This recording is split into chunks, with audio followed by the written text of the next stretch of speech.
My name is Ken Wright, and today we will be talking about the ecological footprint. So how can we lower this? For this I invited Guillaume Nedam, which is the project lead. Let's start with effect. The IPCC, so it's like a panel of all climate scientists and they give advice to the United Nations, like what is happening on a term of a climate, but how to act on that as well. But a quote from them is like, the alarm bells are deafening, the evidence is irrefutable, we are at code red for humanity.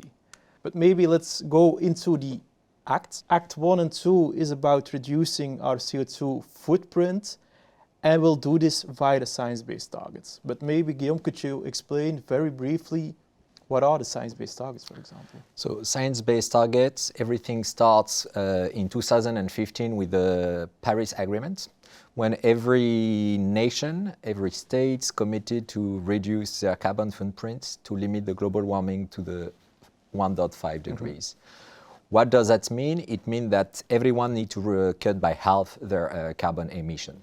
The United Nations as well as the YYF created a framework to support the company to be able to define their plan and to set targets at company organization level. And therefore the ambition is also for all those stakeholders to reduce their carbon emission by 50% by 2030. In the acts we say about, reduction of our CO2, but we talk about different scopes, so 1, 2 and 3. Can you deep dive maybe what these really explain, what is in it, what is not in it? Yeah, sure.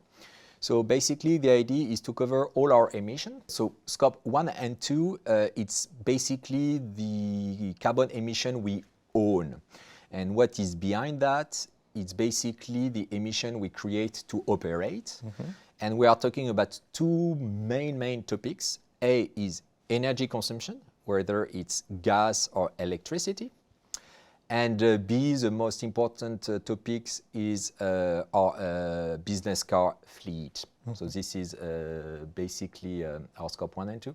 And for scope 3, it's basically everything which is related to purchasing material and all our inbound and outbound freight. For scope 1 and 2, it's round about 3% of our total carbon footprint, whereas scope 3, it's 96.3%. What are like the initiatives that are planned, how we can reduce the CO2 impact? Sure.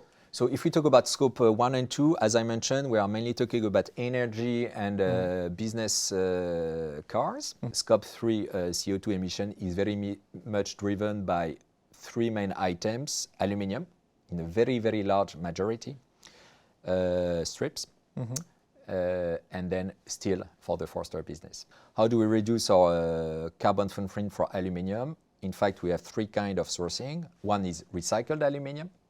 That's the most interesting one from an environmental standpoint. B, we have low carbon aluminium. Low carbon, it's like a primary aluminium. But the difference between those two is the energy we use to get the billet. Because the carbon footprint of aluminium is very much driven by the electricity used to get the billet. If you use a coal mix to get your billet, you're going to have a very bad carbon footprint. Whereas if we use more hydro or nuclear mix, we have a way better carbon footprint. And this is what is behind low carbon. Using for 100% recycled content would be, in terms of environmental impact, would be better than, for example, focusing on low carbon primary aluminium. But this is not the case. But I think there is a reason behind it, right? Yeah, you're right. Everyone wants to do recycled aluminium, but it's a closed aquarium.